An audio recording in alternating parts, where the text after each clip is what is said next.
各位弟兄姐妹，大家早安！感谢主，我们又一起聚集在我们的富强教会线上礼拜、空中礼拜堂。愿每一个弟兄姐妹，我们同心聚集，神的恩典就在你我中间。虽然我们不同在一个空间，但是我们在心是相契合的。我们要预备心来敬拜上帝。我们先做默祷，预备心。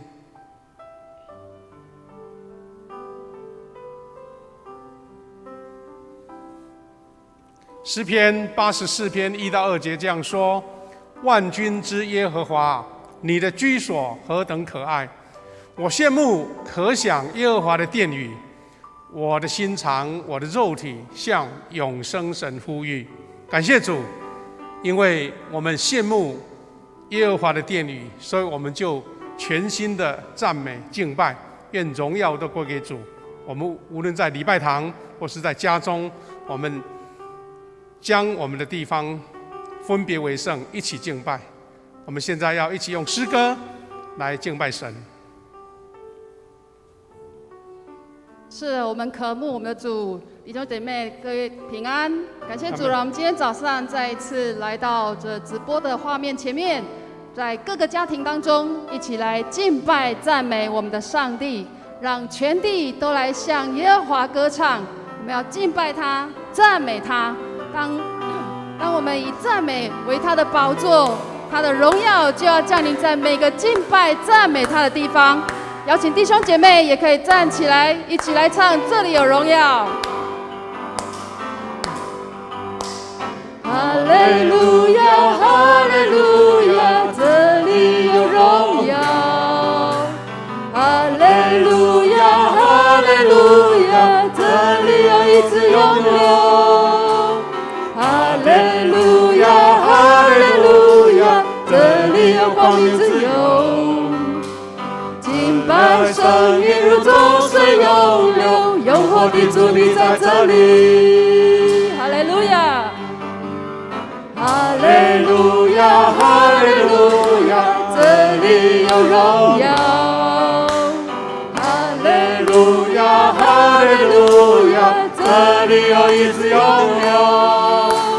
哈利路亚，哈利路亚，这里有光明自由。敬拜声音如众水涌流，永活的主你在这里。你是起初的幕后的，昔在今在永在的主，全心敬拜你，大声欢呼，羔羊被高举，公义的日头如光照耀，万国赞叹你的荣美，圣洁公义主力量称行，昔在今在永在的君王。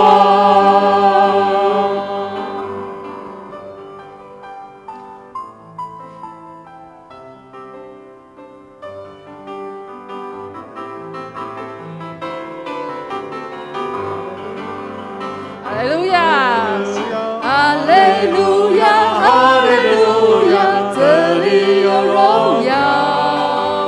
哈利路亚，哈利路亚，这里有医治永留。哈利路亚，哈利路亚，这里有光明自由。敬拜声音如众水涌流，永活的主你在这里。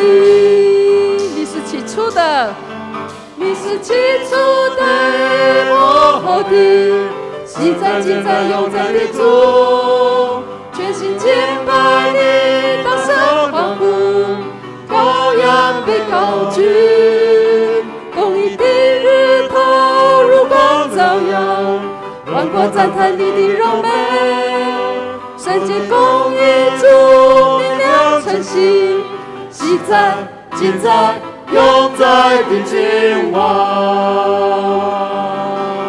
你是起初的，幕后的，昔在今在永在的主，全心敬拜你，大声欢呼，羔羊被高举，公义的日头如光照耀，万国赞叹你的荣美，圣洁公义主力量称行，昔在今在永在的君王，昔在今在永在的君王。是，哈利路亚！我们的神是昔在今在永远在的神，因为他拯救了我们。我们要称颂他的圣名，以赞美神为夸胜。所以，让我们以这一首《一粒麦子》来回应他。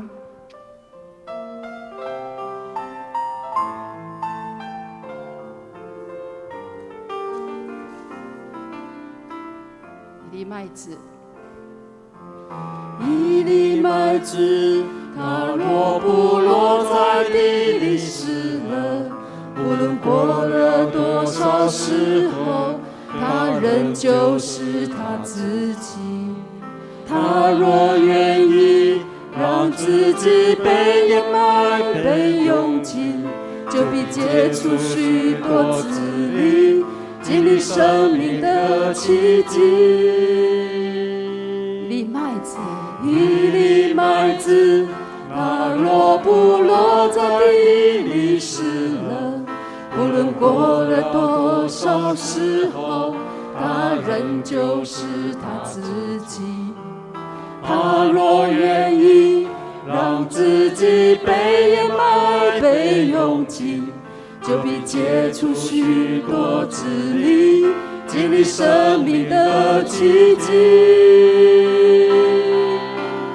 主，我愿意，主，我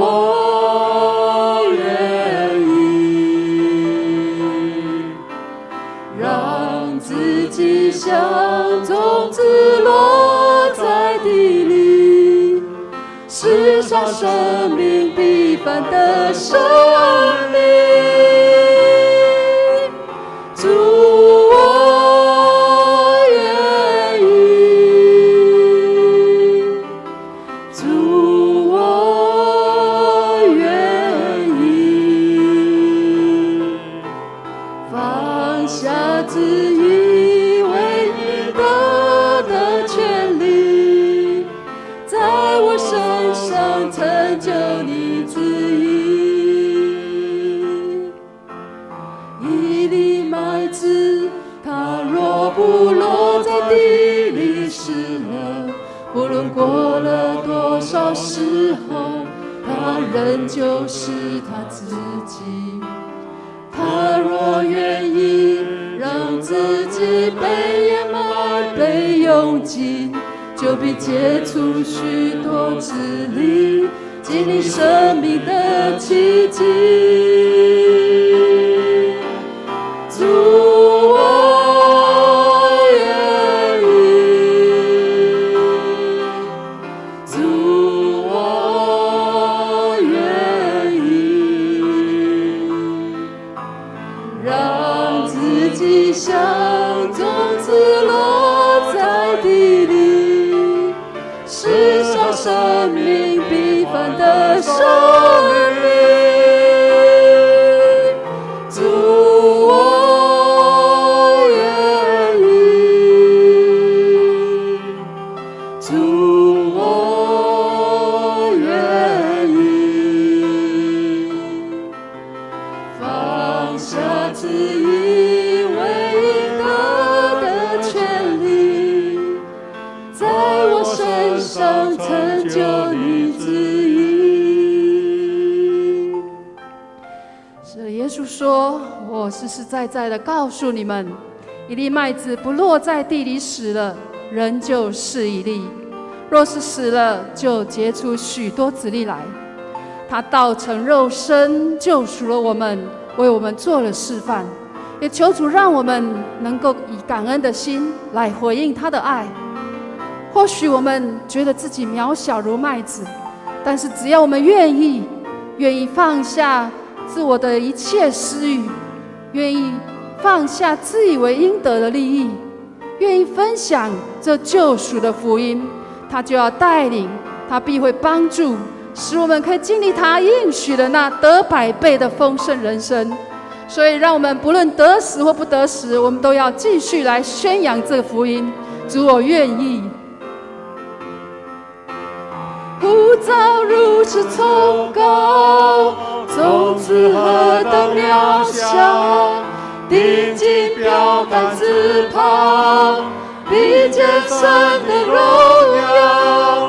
呼召如此崇高，种子何等渺小，定睛标杆直跑，比见神的荣耀。呼召如此崇高，种子何等渺小，定睛标杆直跑，比见神的荣耀。呼召如此崇高，种子何等渺小，定睛标杆直跑，比见神的荣耀。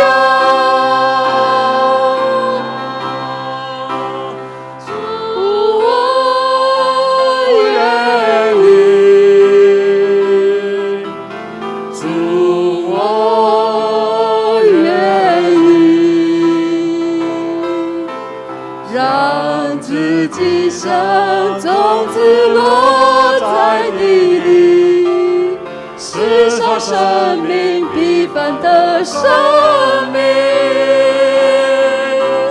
主，我愿意，主，我愿意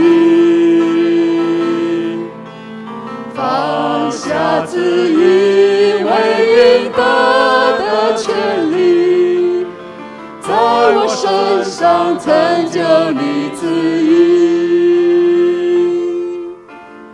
一粒麦子，它若不落在地里死了，不论过了多少时候，他仍旧是他自己。他若愿意让自己被掩埋、被用尽，就必结出许多子粒，经历生命的奇迹。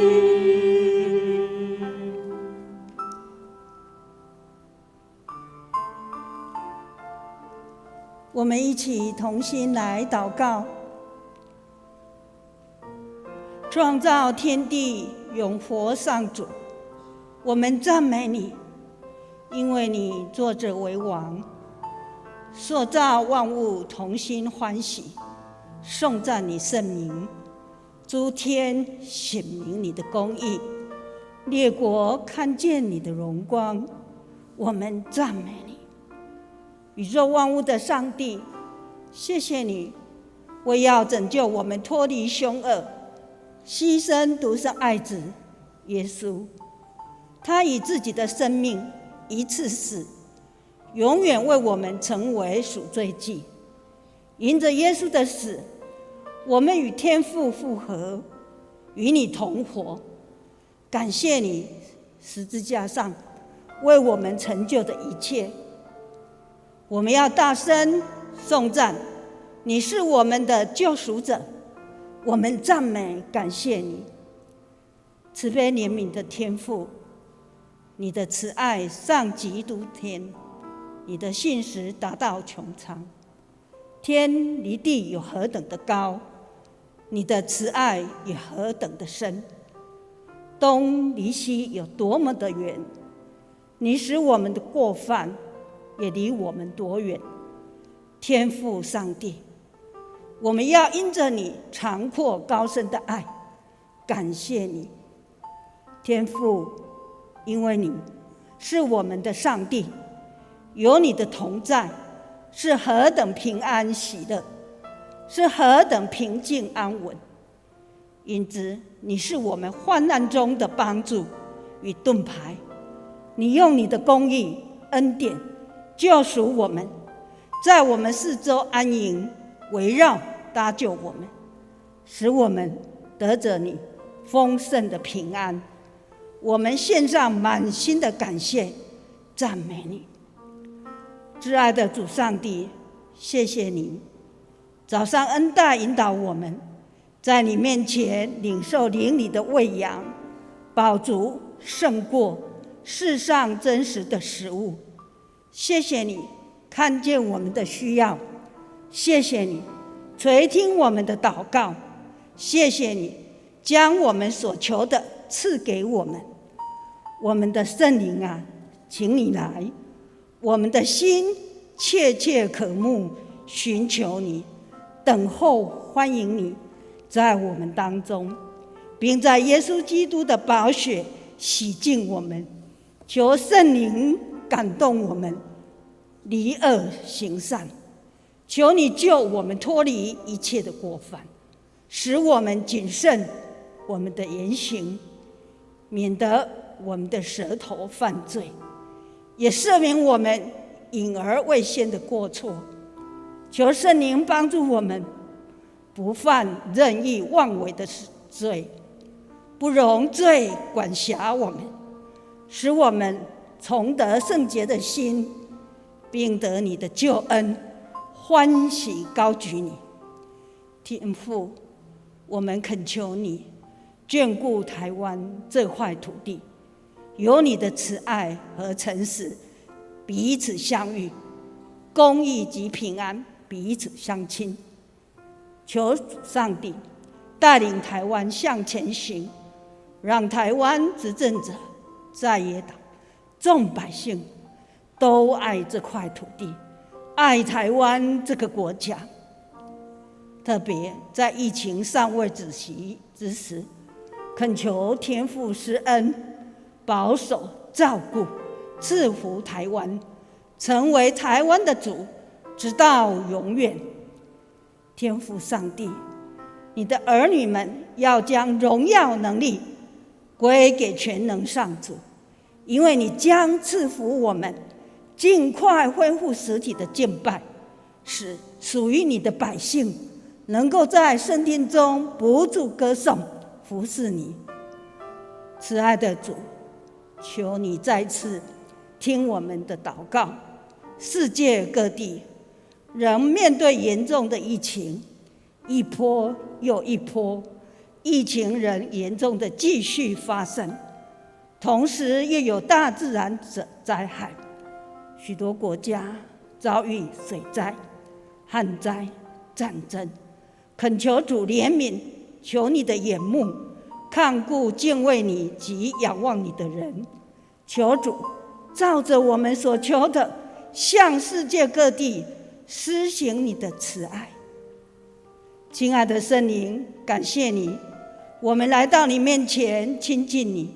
愿早上向我们显明你对我们的爱，借着上帝的话语教导我们明白你的属性，知道你的意念作为，也引导我们进入你话语中。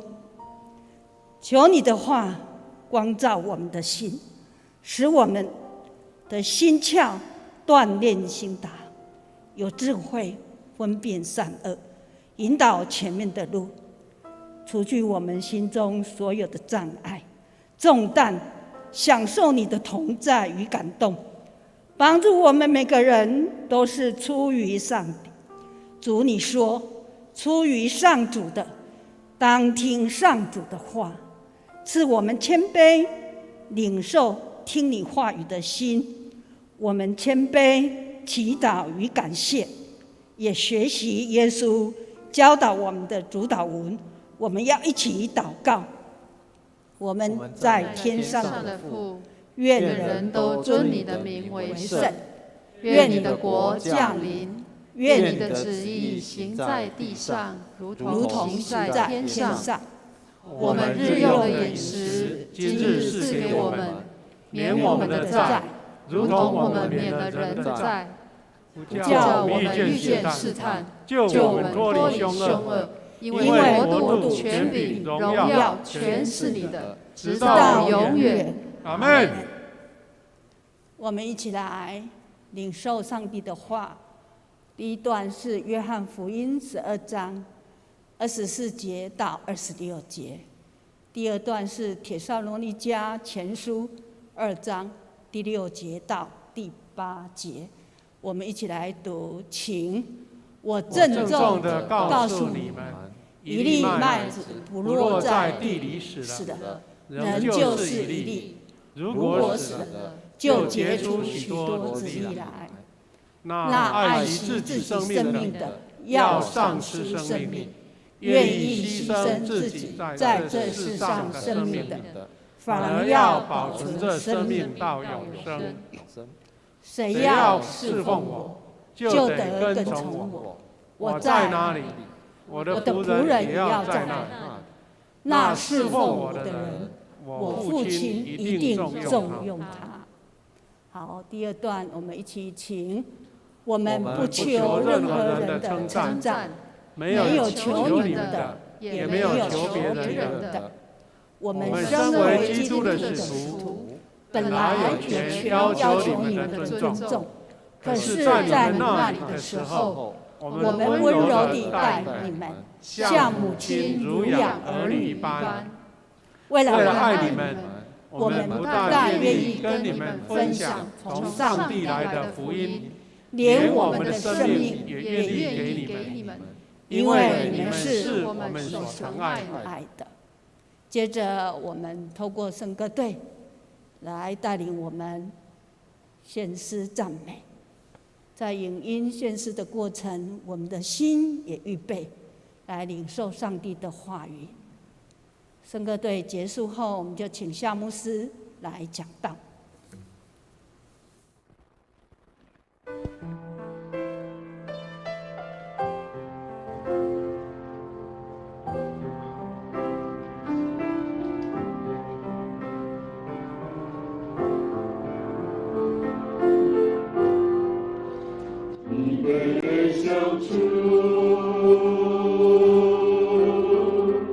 一秒也相处。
咱用普声做来学罗上帝，感谢主。各位弟兄姐妹，我们听完圣歌队他们的献诗，接下来牧师要跟大家分享神的话语。我们都很熟悉以利麦子的经文，我们要透过这一个简单的比喻，一起来分享我们生命的教导。我们在领受之前，一起来祷告。慈悲的父神，感谢你，感谢你跟我们同在，让我们在没有实体聚会的时候，我们心仍然彼此相契，彼此连结，因为我们奉你名聚集的地方就是圣殿，就是你恩典的地方。愿我们从你的话语得着生命的教导以及力量。祷告奉耶稣的名祈求，阿们。各位弟兄姐妹，我相信我们对约翰福音12章24节到26节这段经文，我们都非常的熟悉。很简单，但是里面深藏了生命非常重要的教导。我们刚刚也透过我们的敬拜诗歌，一起来唱这一首《以利麦子》。那这个以利麦子的生命教导，我们从什么地方开始呢？麦子的落地，它的寓意到底耶稣要跟我们讲什么？圣经这样说：一粒麦子不落在地里，死了，仍旧是一粒；如果死了，就结出许多子粒来。我想这个故事、这个过程，或是这个种子生命的过程，我们都很清楚。不过最关键的关键字是耶稣说：落在地里死了。那死了，从我们一个活生生的人，到底什么样的教导呢？当然，我们在教会的历史当中，许多跟从主耶稣、成为他的门徒，或是为了福音拼命、丧失生命的不胜枚举，每一个时代、每一个地方都有。但是除了这个用生命付上代价之外，到底在我们一个在生命的一生的历程当中，这个一粒麦子到底要教导我们什么？这个就是我们今天一起要来学习、一起要思考的。没错，最高的价值就是为主献上生命。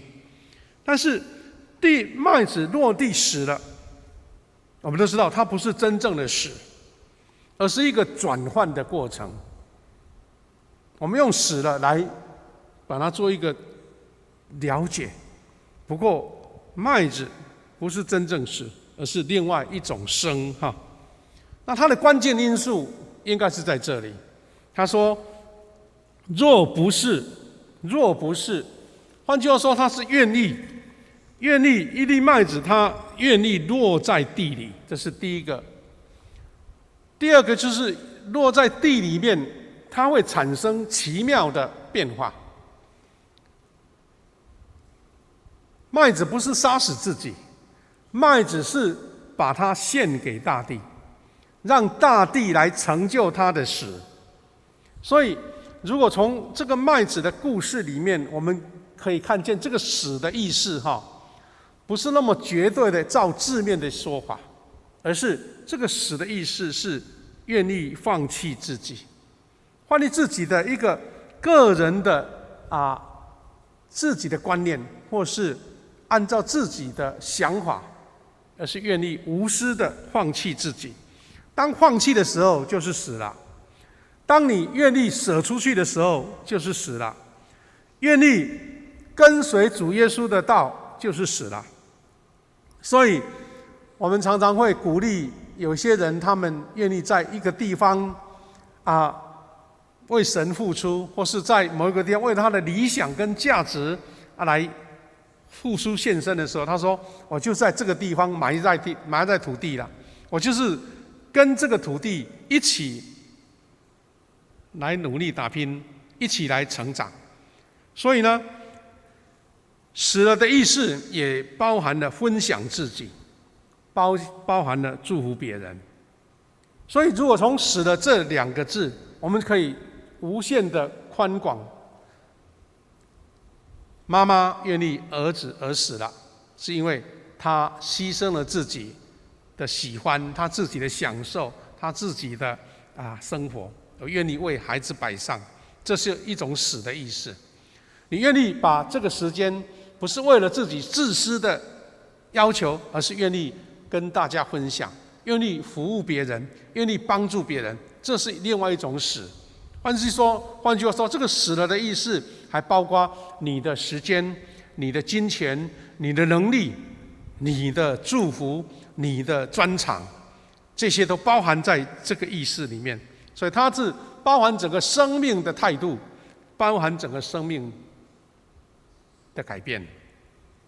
所以25节说：“那爱惜自己生命的，要丧失生命；愿意牺牲自己来在这个世上生命的，反而要保存这个生命到永生。”这句话在告诉我们说，你一旦是自私的，你只管自己，或是说你只求自己的利益，你只顾自己的时候，那你最后就失去。失去的意思就是说，你只成就了你自己，你好，你快乐，或是你有财富，那只是造就你自己而已。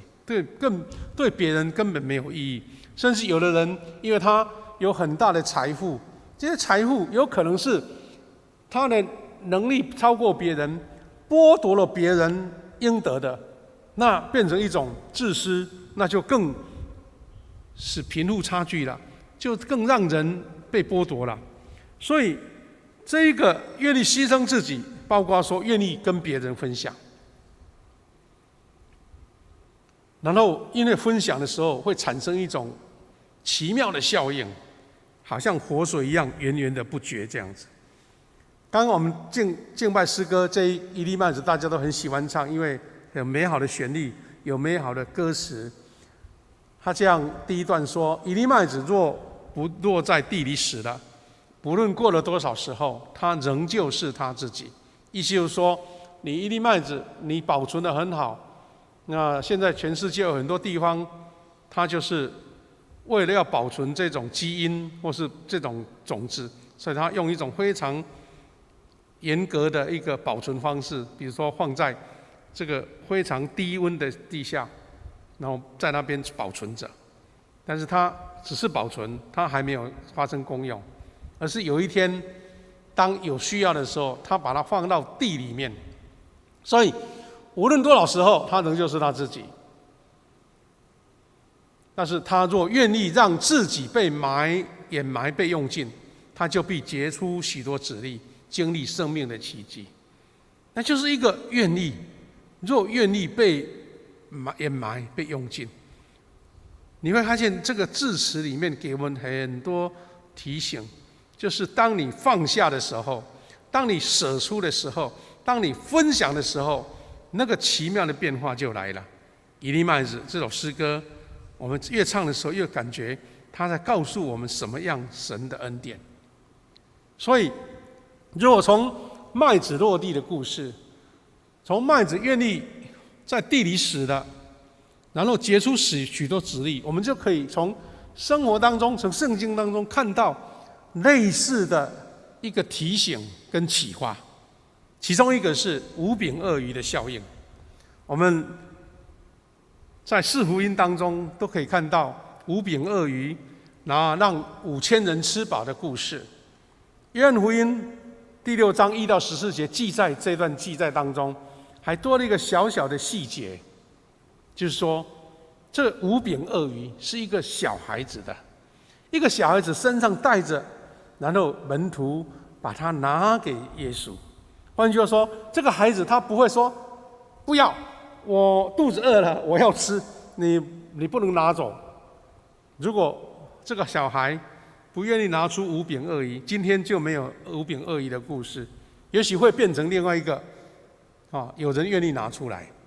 那所以，如果从这个故事，我们可以去找到说，这个五饼二鱼就是一粒麦子。他如果在这个孩童身上，他可以吃饱，他可以让他不必挨饿，那这个麦子还是一粒麦子。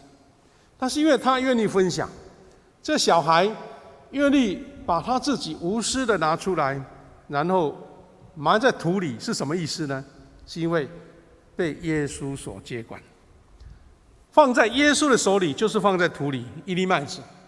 因为耶稣他的大能让他结出许多子粒来，所以五饼二鱼它的奇妙，当然是在主耶稣行神迹，不过是因为有一粒麦子愿意被埋在土里，就是这个孩童的五饼二鱼。弟兄姐妹，甚至他还有剩剩到可以收存起来。各位弟兄姐妹，五饼二鱼就是一粒麦子，它让我们看见这个生命的奇迹，那个分享的奇妙。最近我看到一篇报道，很有趣，它是在讲一个生物界的现象，它叫做经络。不知道大家有没有看到？有的有影片，也有文章哈。他说经络这个名称非常有诗意啦哈。其实它的意思是挥霍。他讲的经络其实是鲸鱼死了的意思哈。那这条鲸鱼呢，它因为生命结束了，然后就沉到海底，大洋的海底所产生的奇妙效应。那科学家把它取名叫经络，而且还有诗人把它描绘的非常的壮丽，非常的让人家觉得非常的奇妙。所以有一句话说：生当势蓬起，终当如经络。意思就是说，我们在生命还活着的时候，我们要向大鹏展翅，翱翔各地，发挥我们的能力。但是当人结束的时候，或者说我的生命意义是因为在于我像鲸鱼落到水底，然后分享给众生，分享给众世界。所以他有一句话说：一经现穷与经，因为一条鲸鱼它是那么庞大，所以好像四周的空间都敬畏起来了。一鲸鸣，沧海静。我们也听到说，鲸鱼它有它的那个鲸的声音，它在海底可以传好长好远的地方。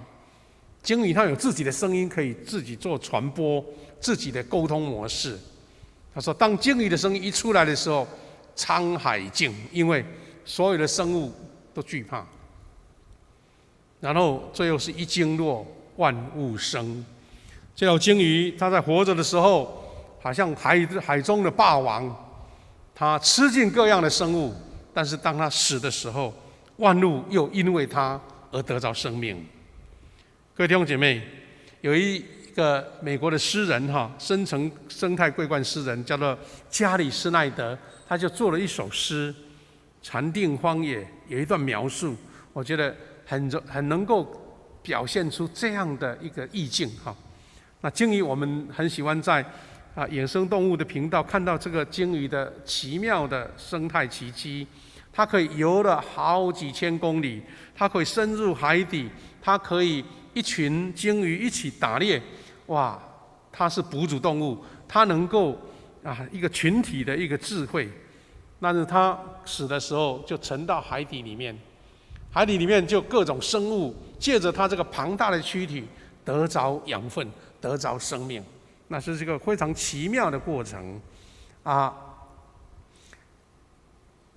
这段描述在描述这个过程很有意思。他说，鲸落海底，捕暗界众生15年，意思他孵化的过程当中有15年都继续在养育附近海底的生物。他说，鲸落字面的含义不只是落到海底，而且是逝去的鲸鱼缓缓沉入海底的时候，不断被分解消化的过程。那鲸的尸体坠落的过程及形成海洋生态系统，就是被生物界称作鲸落所以鲸落的落不是仅是动词，而是像一个村落，一个村落产生一种生命的有机体，那这边栖息。所以诗人说，世上没有一种死法这样的盛大，活着它以地球上最大的哺乳动物吞吐浮游生物为渺小所敬畏，因为它的胃口太大了，它是海中的霸王。但是呢，这个鲸鱼大概生命跟人类差不多，当它完成了人生的任务之后呢，鲸落40吨的鲸鱼就沉到海床，它这个尸体所腐化的过程，相当于同等面积，如果不是这只鲸鱼，它要2000年的时间，那些自然的沉积的有机物才能够沉淀到像一只鲸鱼的量。所以你就发现说它的差别有多大。这也是很多环保人士在抗议说，捕鲸船我们把鲸鱼捕上来，然后自己人类把它消化掉，然后让海底的这个鲸落的现象大量的减少，那这个海底的世界它的自然变化就差很大了。所以鲸鱼的死去，生命的消亡的瞬间，也显示了无数生命的开始。所以呢，科学家研究说，在北太阳深海中，鲸落维持了至少43个种类12490个生物体的生存。意思说，所有在海底那个非常受限制的生命现象，都要靠鲸鱼落到海底来生存。它归于深渊，却让其他生命走得更远。大概鲸落有3个阶段，第一个阶段是鲸鱼的尸体它沉到海底，在慢慢下沉的过程当中，很多生物借着它的肉体它的尸体来得到饱足。然后等到第2阶段的时候，那些无脊椎动物，就是那些细微的微生物那些进到它的体内，然后去暂存在里面生存下去，直到第3阶段，甚至细菌还能够用它的脂油为食。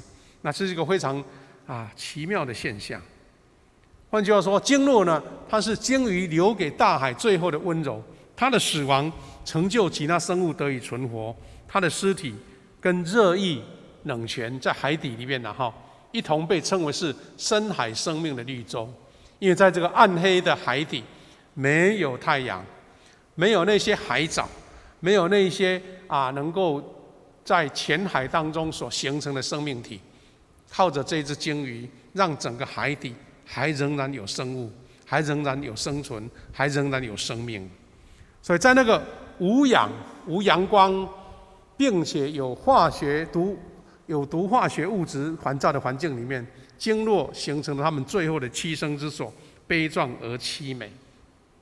各位可以在很多的一个网络当中查到经络的一个奇妙的现象。不过我引用这个经络的现象，我是要跟大家分享说，鲸鱼它是死的，但是它造就了许多的生命。从这边也可以看到，好像一粒麦子它的价值。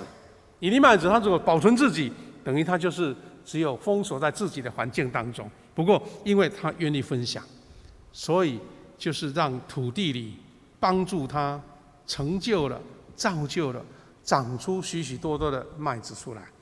我们许多人靠着这样得到养分。人类因为有麦子，可以做面包，可以做许多的这样的饮食。感谢主，一粒麦子就像经络的现象，一粒麦子也在于提醒我们舍跟得之间，你只愿意保留一颗麦子呢，还是愿意分享，然后结出许多的麦子？不只是如此，主耶稣在教导我们有关一粒麦子的精神的时候，他还连接到最后一句、最后一节，他是连接到说，当你服侍主的时候，当你服侍主的尾声的精神，也包含在一粒麦子的精神里面。26节说：“谁要侍奉我，就得跟从我。我在哪里，我的仆人也要在那里。我那侍奉我的人，我父亲一定重用他。”换句话说，一粒麦子落在地里面，也包含了你的尾声。你跟神的连结，你被神呼召，然后愿意跟随主，那个也是一粒麦子的精神。他说：“我在那里，你也要在那里。那这样侍奉我的人，我就必重用他。”或者说，因为这样子的生命的分享，愿意跟随主，他也被神所提升了，被神所造就了，被神委以更重大的任务，就好像那领了5000，领了这个金钱的仆人，愿意为主来侍奉的时候，神就给他更多。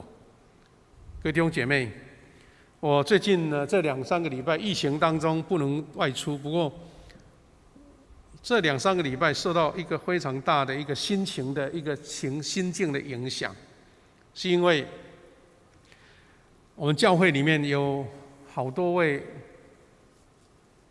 弟兄姐妹、家人，他们离开了这个世界，被神呼召回到天堂。其中还有一个是因为是我自己的故乡，我非常要好的同工，也姓夏，叫做夏万清长老。他在7月9号因为癌症奋斗了2年，就被神召回天家了。当他的事情发生的时候，让我很大的冲击，因为他是我37、38年前回到七美第一个毕业之后服务神的开始，他就跟我一起同工。他身体非常健康，很会运动，他是潜水健将、游泳健将。从他身上很少能看出说生病这2个字。不过神有他奇妙的旨意，他在七美这个小岛服侍神39年，担任长职。在2个礼拜前来离开，他只大我2岁多。让我感到震撼的是，他是我们七美教会新的一代但我们这个阶段在离岛的时候，有接受9年国民教育，他是第一届的，所以他等于是留在七美有受过现代化教育的新的一代的领导者。然后因为他第一个很孝顺，他家里只有他一个独生子，其他好几位姐妹，所以他就留在家乡陪着父母亲。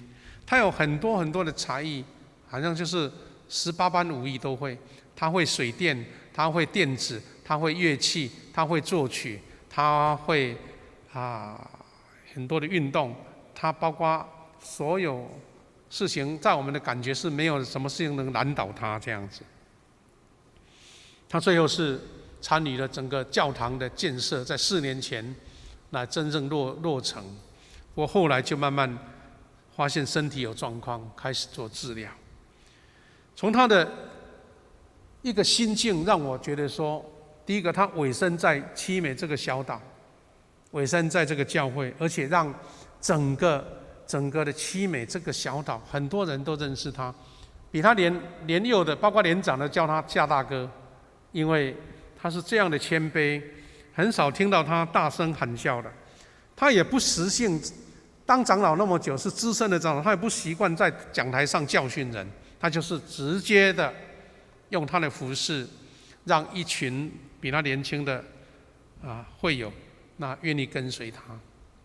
所以他的离开让我心中很大的一种冲击，好像我们这一代的慢慢有人要习了劳苦了。不过因为他的见证让我有一种感动，怎么样将他的服事的精神，他愿意委身的精神，一粒麦子的精神，让在离岛偏僻的地方，在那个人才不很齐聚的地方，能够新的一代能够跟随他的脚步。这是我最近这2-3个礼拜当中很大的一个心情的转换，也借由他的故事跟大家一起做分享。各位弟兄姐妹，一粒麦子他的精神还包括福音的本质，意思是说一粒麦子连接到传福音，那结出许多子粒，就是这样最有意义的事情。帖撒罗尼迦前书2章6到8节这样说：我们不求任何人的称赞，没有求你们的，也没有求别人的。换句话说，不想因为自己有什么样的成就或是有什么样的贡献，要得到人家的赞许。包括他说，我们如果从我们的身份，我们身为基督的使徒，本来就有权，意思说我们有资格要求你们尊重我。但是保罗说，可是在你们那里的时候，我们温柔的待你们，就像母亲乳养儿女一样。这句话话中有话，换句话说，有可能有些人没有看重保罗他们传福音的权柄，或是传福音的美好对他不看重。但是保罗就认为说，他们就像一群属灵的婴儿，所以我就像母亲一样来照顾儿女，是因为我爱你们。第8节说，为了爱你们，我们不但愿意跟你们分享从上帝来的福音，连我们的生命也愿意给你们，因为你们是我们所爱的。换句话说，连生命都愿意舍了，那换句话说，所有的都愿意跟你们分享。有什么都希望能够成就你们，因为我爱你们，上帝也爱你们。所以一粒麦子的精神连接到保罗所说的，因为要你们成为神的恩典的儿女，因为要跟你们分享上帝来的福音。弟兄姐妹，一粒麦子就是传福音的态度，一粒麦子就是愿意分享，愿意让人得到福音的好处。所以以爱分享福音的本质，就是不求任何人的称赞，而像温柔的对待别人，像母亲乳养儿女一样。就像刚刚我们读的第8节，因为我愿意跟你分享福音，连生命都愿意给你，是因为你们是我所爱的。那我们在这1个月，很多弟兄姐妹都开始打疫苗了哈，很多人都在 FB 秀上你自己打疫苗的经验。不过之前刚台湾在开始打疫苗的时候，很多人都是先打 AZ 疫苗，因为那个时候我们台湾疫苗最多的是 AZ， 很多长辈也打 AZ 疫苗。那后来我们才发现说，原来这个 AZ 有它非常感动的故事哈。这个故事是新冠疫苗 AZ 的疫苗的见证，就是由牛津大学的一群学者他们所研发出来，叫做阿斯特捷利康。这个研发团队的领导者是一个女性，一个女生，叫做吉尔伯特。那后来在温布顿网球比赛的时候，那一个司仪用麦克风请大家为今天来看网球赛的这位女性来鼓掌。啊，这位吉尔伯特刚听到的时候，他自己还有一点不知道什么原因，说：“哎，那在讲什么？”还发现人家是为了要给他致敬，所以全场的1-2万的观众起立来拍手，因为他的故事很感人。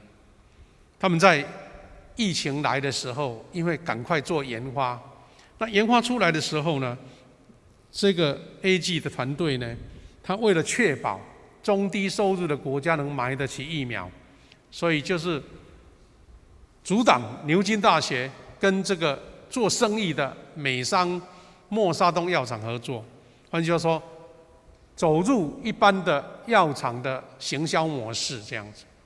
所以我们在后来发现哦，原来 AZ 疫苗就才3块钱美金。那无论是鸿海啦，我们是这个台积电啊，他们买了这个 BNT 疫苗啊，哇，一罐要30美金呢，就是差了10倍。那为什么那么便宜？而且 AZ 疫苗它的特性，不要用冷链那么低温来保存，所以很容易传送到低开发国家、第三世界那些弱小的国家啊，所以它如果大量生产，会造就更多苦难的这个世界。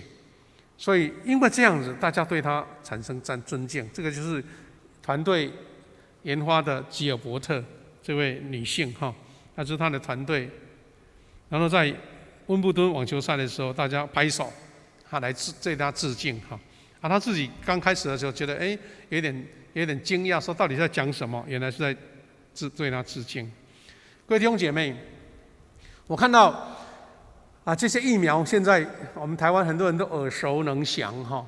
那大部分的疫苗都是经过药厂一开发之后呢，他们就是股票都大涨了，因为这个疫苗研发很困难，所以每个这个国家都大量的还没有开始研发出来，就拿了很多的金钱去资助他们研究嘛。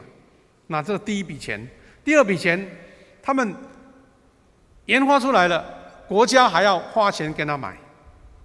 之后呢，他还可以减税，不用缴税，或是不用缴太多的税，所以他等于是赚了3趟啊！所以难怪这些药厂到最后可能是股票大涨，而且赚了很多的钱。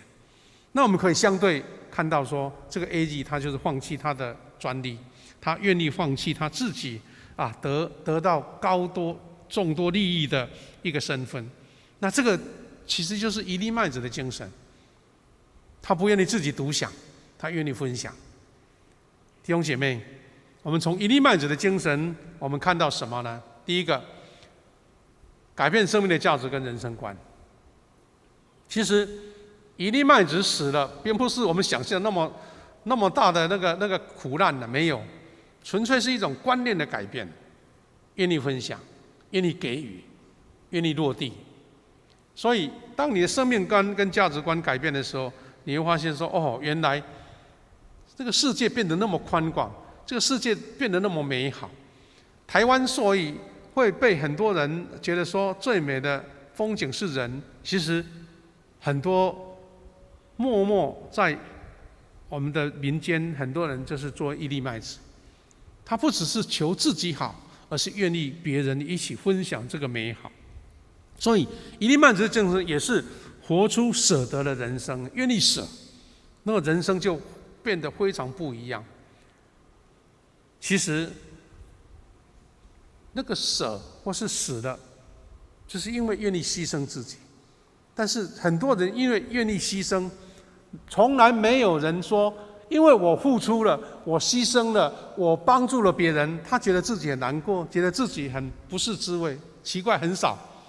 这些人都非常的快乐，而且觉得哇，如果有更大的力量，做更多多好啊！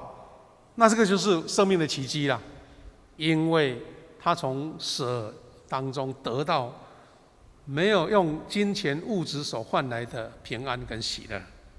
所以各位姐妹，是不是我们在这个疫情的一个这个控制当中，我们去找寻到这样美好的见证，成为一个祝福别人的人生？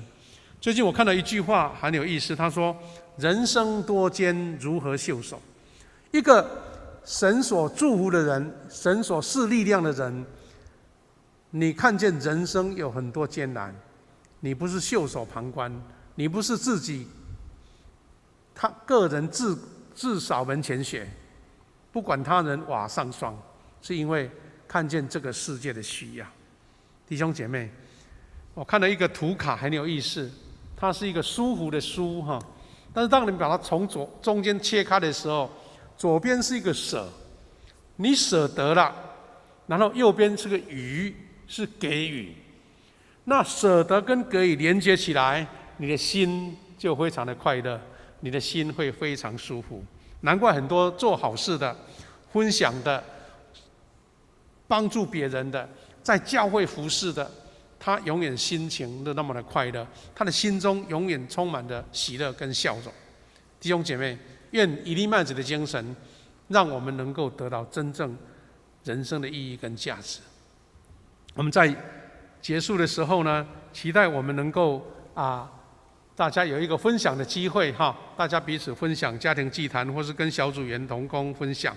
那我们也要一起来做一个祷告，来回应，来做结束。亲爱的父神，感谢你，我们看到主耶稣教导我们，一粒麦子若不落在地里死的，就仍是一粒；但是死的就结出许多子粒。这给我们许许多多的启发。我们的生命有限，我们怎么样用死的精神来看见这个奇妙结出许多子粒的神迹？是因为我们愿意分享，我们愿意给予，我们愿意看见许多的事情，因为我们的牺牲得到一个生命的改变，如同5饼2鱼，如同一条鲸鱼，它落在海底，养育众生。亲爱的父神，我们在生活当中从小细微的分享，一直到为国家、为社会、为教会所做的服事，都是一粒麦子的意义跟精神。求神让我们有这样的力量，看见这个价值。我们要继续为台湾的疫情平安来祷告，我们为各年龄层的同胞勇敢接受疫苗来接种，能够适应没有后遗症，能够增加台湾的施打普及力、免疫力，让台湾能够真正走出疫情的控制。我们也为我们教会很多弟兄姐妹，特别是壮年、青年开始陆续接种，也求主保守我们都平安顺利迎接免疫后的新生活。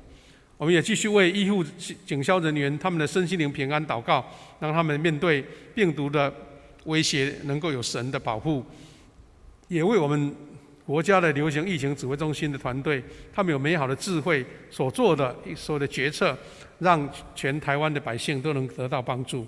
我们也为台湾能够继续得到足够的疫苗，不受国际的干扰，让全民能够有疫苗可打，能够普遍的施打来祷告，求神来为我们预备。我们也为台湾的同胞，在这个疫情来的时候，有很多的管制，有很多的措施，并不一定每一人都满意，但是大家都能同心合一，团结对抗，而不是互相攻击、互相抵消，让我们的疫情能够早日得到消除跟控制。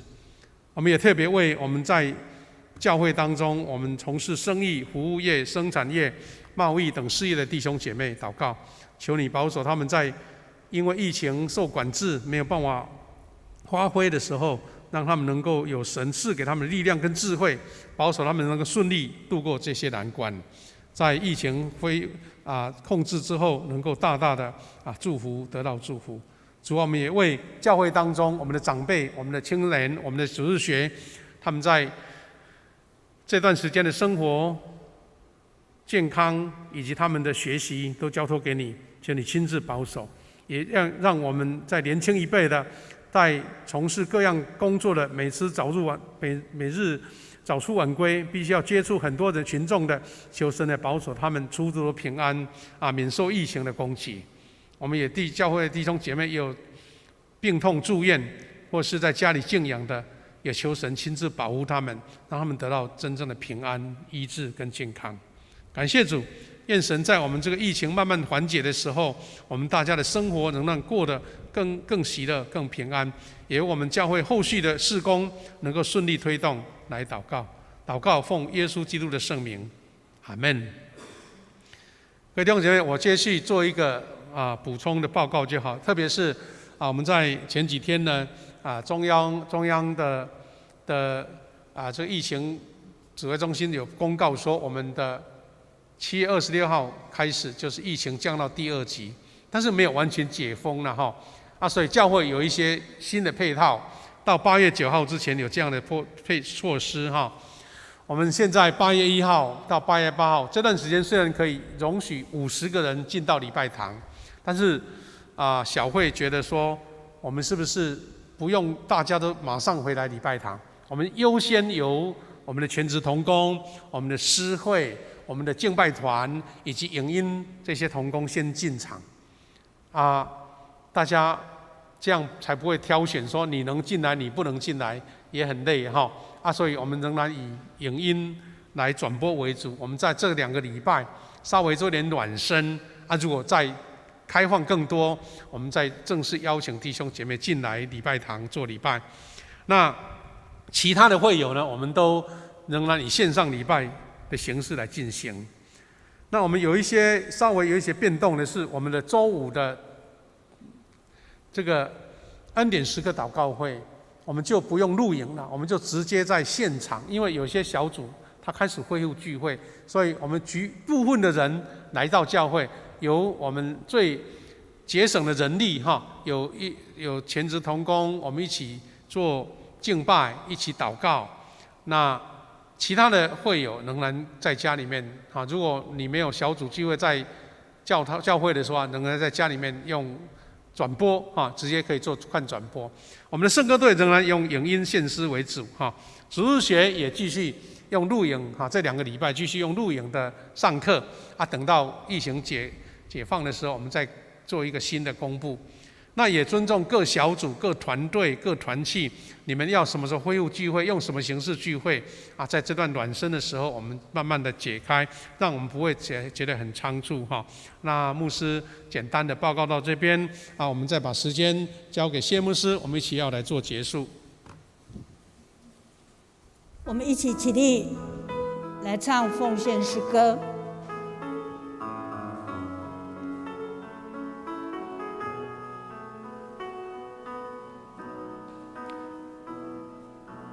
爱的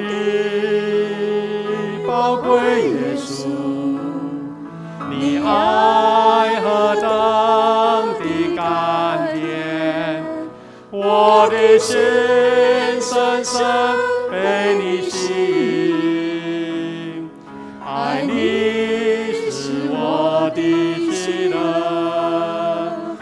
一生爱你，一生敬拜你，一生爱你，一生荣耀你，一生奉献，一生不回头，一生爱你，跟随你。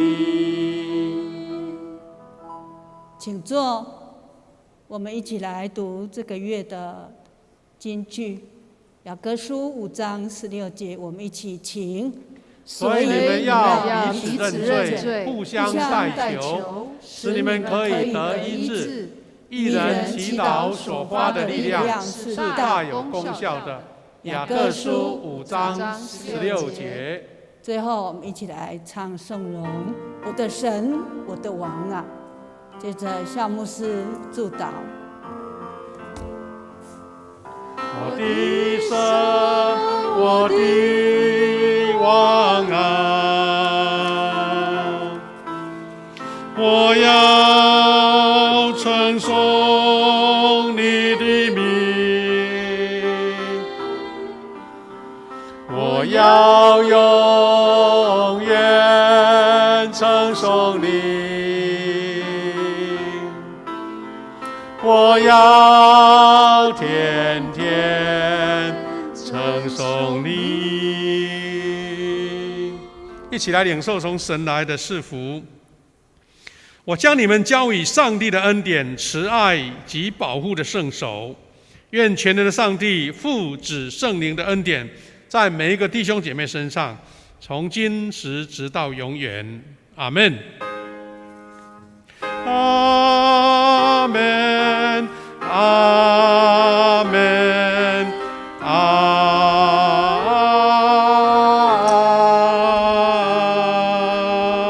们。